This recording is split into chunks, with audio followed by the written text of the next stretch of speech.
Hey everyone, welcome back to Taste of Nutrition, where you can build health and confidence without breaking the bank or restricting food. I'm Katie Davidson, I'm a registered dietitian, and I'm here to tell you 6 different tips that you can apply this holiday season to make it the best and healthiest yet. So if you're like me, the holiday season is my favorite time of year. I absolutely love the holidays, and I think it's such a happy, joyous time. I am a pure Christmas fanatic, and I'm okay admitting that. But I do find a lot of people become stressed and anxious about their health and their eating habits around this time as well. With so much food and alcohol, little exercise, and not getting enough sleep, you may wonder how it's even possible to stay healthy during the holiday season. I'm going to tell you 6 ways right now. Number 1, eat regular meals. I know this may come as a shock to you, but the absolute worst thing you can do during the holiday season in terms of your eating habits is skipping breakfast and skipping lunch and skipping all food during the day because you know you're going to overdo it at dinner time, so you're trying to save your calories for later. For most people, following a regular eating routine is really beneficial to regulating our hunger levels because it sets our internal clock as well as our hormone release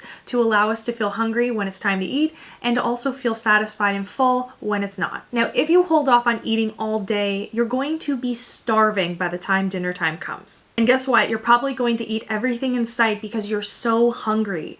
Likely you're going to go to that buffet table, or you're going to sit at the dinner table and pile on the food. You're going to have so many potatoes, so much turkey, so much stuffing. You're going to fill that plate with as much food as possible because you are so hungry in that moment you think you can eat a mountain of food. And chances are you probably can. The other thing is that you're probably going to look for foods that are high in sugar and fat. And the reason why is because when we are super hungry, our body naturally starts looking for quick and high energy sources. Instead, if you were to approach the day like any other day where you have your breakfast, you have your lunch, you have a couple snacks during the day, you're regulating your hunger better and you're eating like you normally would. So when dinner time comes, yes, you can totally enjoy the food that's there, but you're less likely to overeat. Number 2, fill half your plate with veggies. This is a suggestion I give all the time, and it doesn't just apply to the holiday season, but it really does help here. First, veggies are full of fiber, so they take a long time to digest and they take up a lot of room in our stomach. So as a result, you're going to fill up a lot faster if you focus on veggies first and then the other foods after. Second, when you make half your plates veggies, you leave less room for other foods, so you're not going to be able to make a mountain of potatoes or a mountain of stuffing. You'll be able to fit less on your plate, but still enjoy them. And let's be clear, you can enjoy all the food that's at the table, but you're able to control your intake better so that you don't feel so full after you feel sick. Number 3, focus on protein. Just like fiber-rich veggies, protein-rich foods take a long time to digest and they sit in our stomach longer, so we feel full for a longer period of time. The other thing is that protein doesn't affect our blood sugar levels as much, so you're not going to have a rapid increase as well as a drop that's going to make you feel hungry pretty quickly. So making sure that you're having a protein on your plate can really help you feel full, satisfied, and less likely to overeat. Number 4, get movement in early. Personally, I normally like to exercise in the evening because I have a burst of energy after dinner and it's just the best time for my schedule. But the problem with the holiday season is that we're usually pretty busy in the evenings. There's dinners, get-togethers, we're meeting up with our friends and family, and we really don't have a lot of time to fit in exercise. So if you know you have an event in the evening, the best thing you can do is try to fit in exercise earlier in the day, such as the morning or the afternoon. But if you don't have time for that, that's fine. Just try to get some type of movement in, whether it's a 10-minute HIIT workout that you see on YouTube, going for a walk around the block, doing a couple push-ups, doing a 1-minute plank.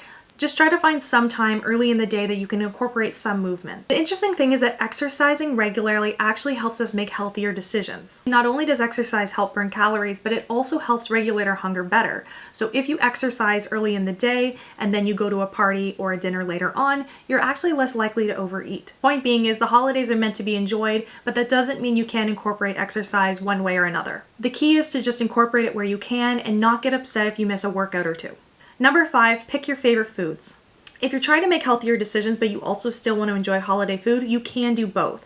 The biggest tip I have here is pick your favorite foods. For example, if you see a long table of desserts, but you know that your favorite desserts are your grandma's pie as well as your sister's Christmas cookies, prioritize those desserts first. Go and enjoy those and really savor the flavors because those mean the most to you. The reason why I say focus on your favorite foods is because a lot of people will take a plate and they'll add every single dessert in small amounts to the plate and really only enjoy 1 or 2 of them. So really focus on your favorite foods and you'll less likely overeat because you can actually sit down and savor those instead of trying every single thing hoping you'll like it. And number 6 is watch the booze. Look, if you're legal age and you want to enjoy a cocktail during the holiday seasons, that's totally fine. Now let me be clear, obviously alcohol isn't good for you and I'm not advocating for you to go and down a bottle of tequila by any means. However, there are 4 main problems with alcohol. First, it disrupts your sleep, so you're actually less likely to engage in healthy behaviors the next day. Number 2, alcohol alters our decision making, so we're actually less likely to choose healthy foods and more likely to choose high fat, high sugar, and salty foods during the night. Number 3, alcohol contains quite a few calories as well as sugar, so if you're knocking back 5 or 6 drinks in a night, that can add up. Number 4, alcohol is pretty hard on the liver and the body in general, but that's a pretty obvious one. The first thing I suggest is set a limit before you go to a party or before you go to an event on how many alcoholic drinks you want to have that night. Setting a plan in advance can actually help you control your intake, and if you feel that you're going to struggle with this, you could ask a friend to remind you throughout the night to monitor your alcohol intake. The second tip that really is helpful is having a glass of water between every single drink. So for example, let's say you have a glass of wine, then before you can have another glass of wine, you have to finish a full glass of water. Alcohol is a diuretic, meaning that it dehydrates us, so making sure that you stay adequately hydrated is very important during the night. Number 3, you can opt for a 0% alcoholic beverage or alternate between the two throughout the night. Just remember that one night of eating or drinking is not going to dramatically affect your results. It's the overall patterns that you have throughout your normal life, so if you want to go enjoy the holidays with a drink or some delicious food, go for it. It's once a year. Don't feel guilty about doing that. The best thing you can do is enjoy the holidays for what it is: food, memories, and fun. And try to pre-plan a lot of your healthy activities earlier in the day so that you can enjoy the holiday at nighttime. Now, the last thing I would ever recommend is restricting foods and restricting fun during the holiday in the name of weight loss or some type of level of health. You deserve to have fun during the holidays. Again, it comes once a year, so go enjoy that pie, go enjoy that cake, go enjoy that turkey, and just try to add health wherever you can. When you're on your deathbed, you're going to regret being so strict with your lifestyle that you missed out on so many memories. And that's it. That's 6 healthy tips for a healthy holiday season. Let me know in the comments below your favorite way to stay healthy during the holidays. Be sure to like this video and subscribe, and I'll see you next time.